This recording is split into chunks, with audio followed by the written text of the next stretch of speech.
Retro Puppet Master was released in 1999. Directed by David DeCoteau, it's the 7th entry in the Puppet Master series.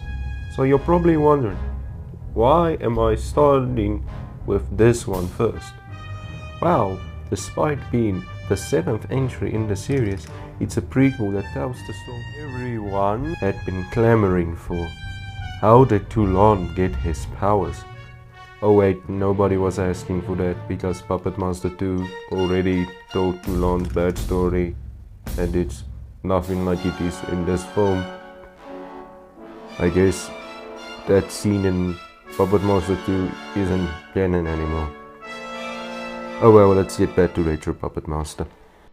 The film tells the story of Jan-André Toulon, the Puppet Master, who learns the secret of life from a 3,000-year-old sorcerer named Afzaal. With his power, he can give life to his puppets.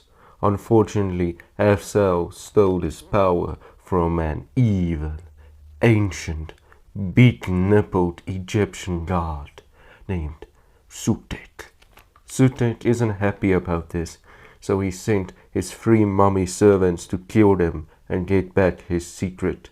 It's up to Toulon and his puppets to defend the secret and to stop his servants. The story was okay. It focused a lot more on the human character story than the other films. If there's one thing I criticize, is the fact that I think that the characters could have used more development.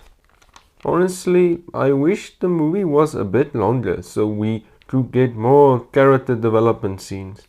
There is a longer version of the film on certain releases, so maybe that would fix it. I've not seen that version yet, but if I do, I'll post my thoughts on it in a comment down below. The puppets in this movie are pretty cool. I like the designs. I know Dr. Death now has his own movie. I haven't seen it yet, but I will eventually. The puppet effects themselves are not too shabby. They're not as good as 4 or 5's, but they sure beat the hell out of Curse of the Puppet Master's effects. The only big problem with the puppet effects is the fact that you can see the screens.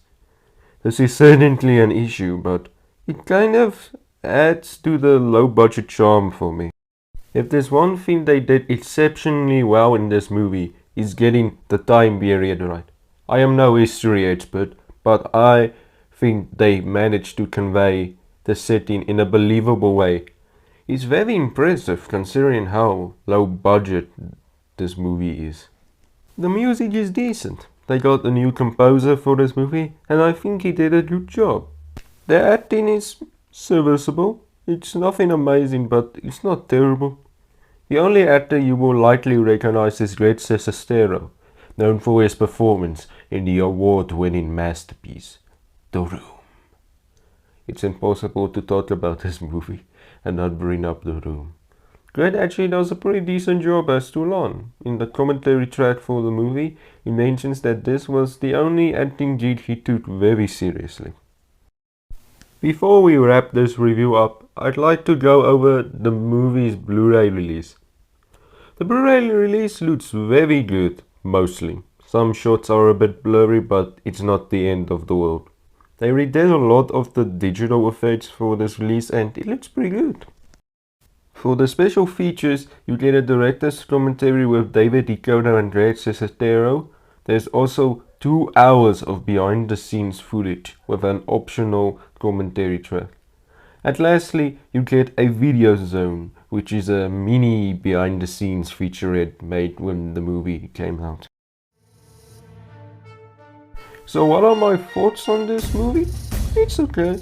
It's no masterpiece, but what they were able to do with the small budget it has, it's pretty impressive. I just wish they focused a bit more on the character development. As for how this movie ranks in the series, it's not my favorite.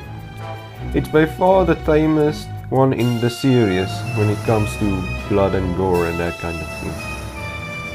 The PG-13 rating doesn't bother me, but it is definitely less fun to me than the more violent entries. Would I recommend this movie? Sure, if you're a fan of the series, it's well worth watching. If you're a newcomer, then don't start with this one. I feel like you should start with either Puppet Master 3 Toulon's Revenge or Puppet Master 4. Those two are my personal favorite entries in the series. So, there's my review for Retro Puppet Master. It's a decent B-movie, just don't go in expecting a violent gore fest like the other entries.